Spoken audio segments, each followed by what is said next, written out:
Good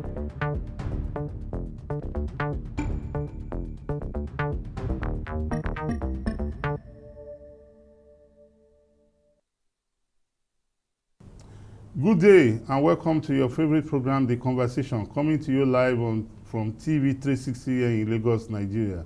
My name is Nelson Ekujimi. I'm a public affairs analyst. And I also have here with me in the studio, Comrade Ajayi Popola, better known as Pope worldwide.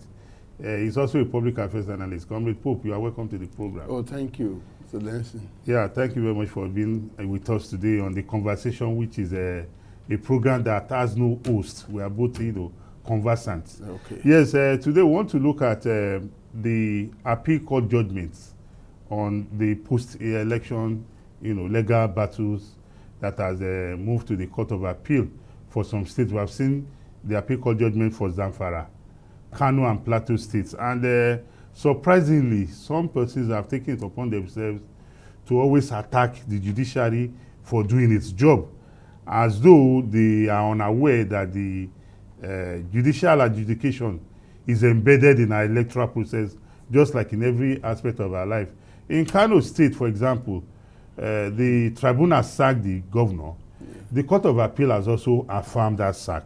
And that case, for me, is very clear. Is as clear as, like we say, 7-Up. Because the petitioner was able to prove that 263,000 ballot papers were not stamped and were not stamped. So how can they be ballot papers that will be counted for election? And in Zamfara, we have also seen that the Court of Appeal, set aside the judgment of the tribunal and said election it was inconclusive.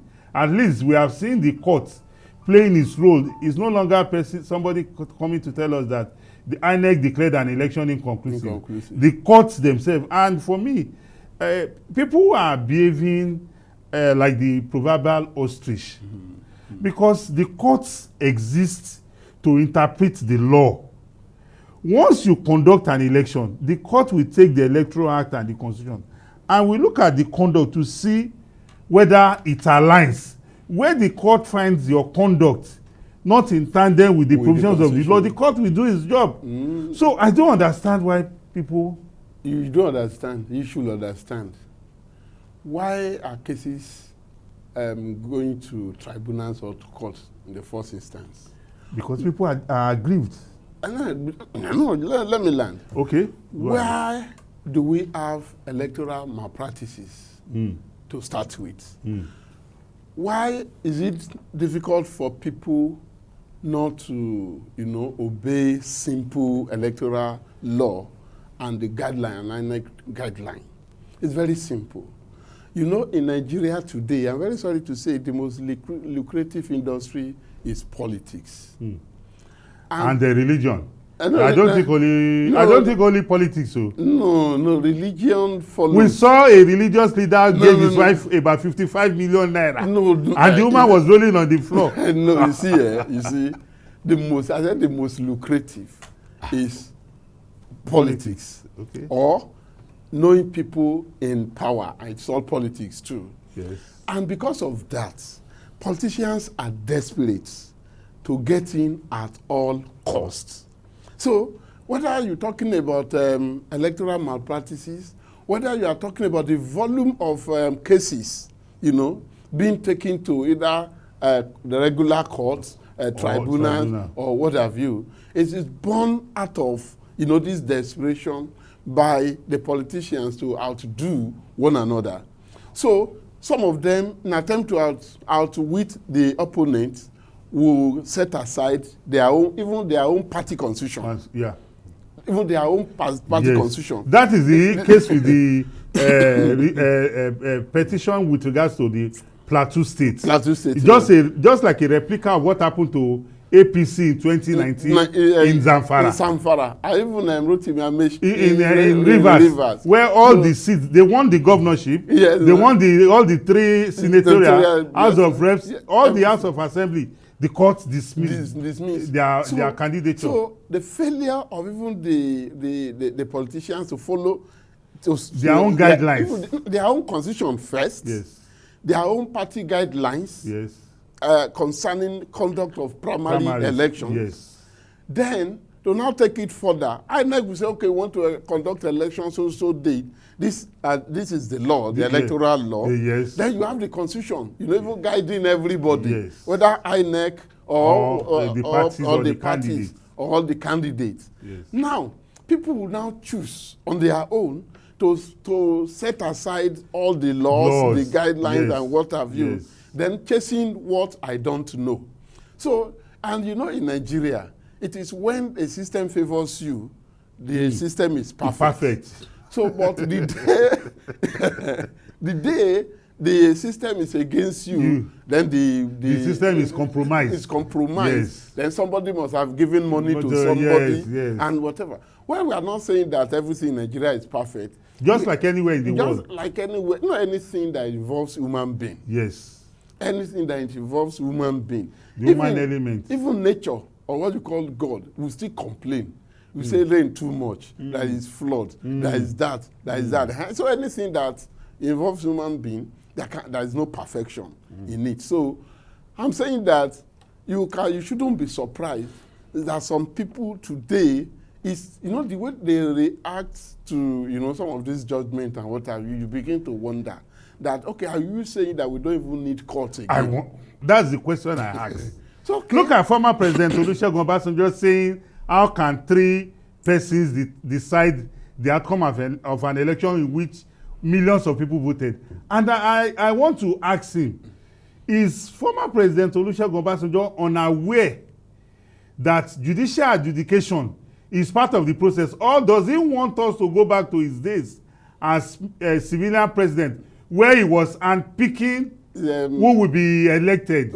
I'm picking yes. I'm picking candidates for a party in violation of the constitution. And eventually, if you become governor and you are not playing loyalty to him, he will remove you in violation of the constitution. So and again, you recollect that former Vice President Atiku Abubakar came out publicly and owned up that when he was the vice president with Olusegun Obasanjo, that they were both kingpin of electoral robbery. I think Nigerians should take them up. We should be seeking their prosecution. You see, when an environment where, like I said, if things goes your way, fine.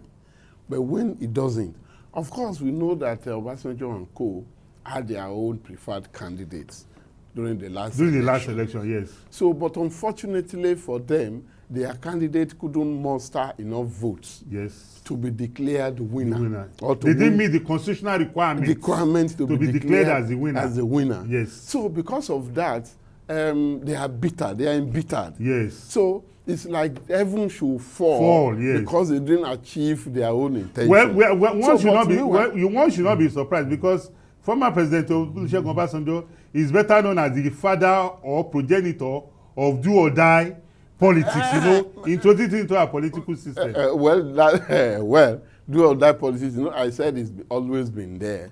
Even in the Second Republic, the 1981, the 1980, which one? The second election conducted by FEDECO. That was 83. 83 election. 73. Oh, that was the Ovie Whiskey, landslide, and all of that. Sunslide, so and what have you. Then, even as crude as the politics was, that you could see desperation, where, in fact, before elections are conducted. Result is already out. Is already out on NTA and Radio Nigeria. I remember going historical. I remember then I was in secondary school, and there was this report that when the election was conducted in Ondo, the wet year started in Ondo. Yes. And the NPN candidate, Akiomo Boriowo, openly boasted that whether the people vote for him or not, that he will become the governor of Ondo State. Yes, of course. Everything has been planned. Everything. In fact, and you see, the Kano people seems not to have learned anything. They still thought that our electoral system is still the same thing as it used to be. In the past. So whereby people will just wake up, you know, configure or conjure figures and declare millions of votes. Yeah. So, you know, doing it the way they used to do it, that was what led to ballot stuffing. Stuffing, yes. Why they couldn't use beavers. Why they couldn't use, why they now had to bypass beavers. Yes. Then just ensure that, okay, just tear, put it inside the ballot and don't box. Even bother. No. They don't even bother to. No, they don't need to. They don't need to. In fact, now they are being forced to put it inside ballot boxes. But before, it's just open declaration. And Pope, the good thing about what INEC has done, we have made tremendous progress with regards to our elections. Electorals, yes. INEC has so configured electoral devices, ballot paper in such a way that ballot paper that is using local government A is different from local government B. The color of local government C is different from local government. Even leave color. Even from the serial number. From the serial number. The serial numbers that were given are taken to polling unit 001 is different from the one taken to polling unit 002 or 003. So if you take a ballot paper meant for polling 001 and bring it to 00, you are wasting your time. Except, of course, if we have lawyers, we have lazy lawyers who will not do diligent prosecution of their matter yes. And just assume that, just take everything to tribunal. Yes. The tribunal will go and sort the papers for us. the tribunal will go and sort the papers. For, after all, they should be able to see that. Yes. So that was why the PDP and the LP candidates in the presidential election said they won everywhere. They won in most places. They won in some places. They won in every place. So they were cheated in almost everywhere. Yeah, they were cheated everywhere. And there are no polling units. No. What I mean is that there are no polling units named somewhere.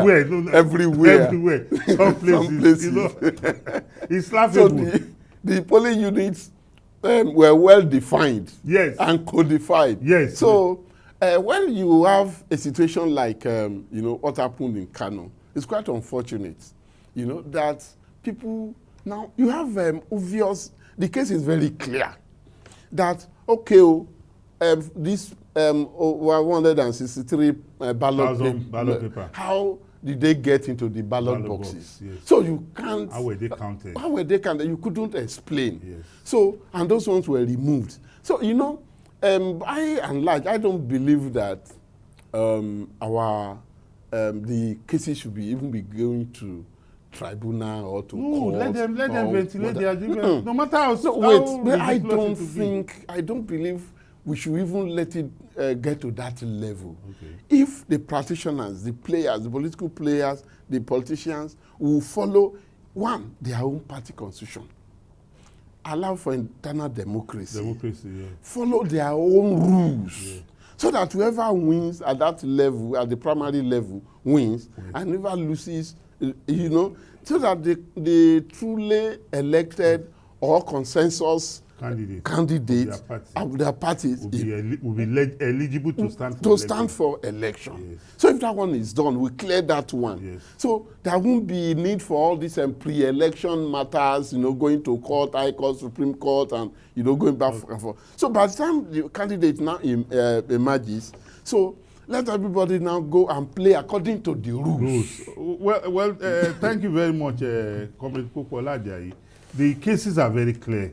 In Plateau State, except if one is the leading mistake. We have historical antecedents. No, you see, in Zamfara just about 4 years ago, the entire APC candidate who won all the election, the court dismissed them. And, so it was good. Yes. It was good then, but bad now. Well, thank you very much for your submission on this first stanza of the program, Comrade Ajayi Popola. We'll go on a short break. And we'll be right back. Please continue to stay tuned to the conversation on TV 360. We'll be right back. Please stay tuned.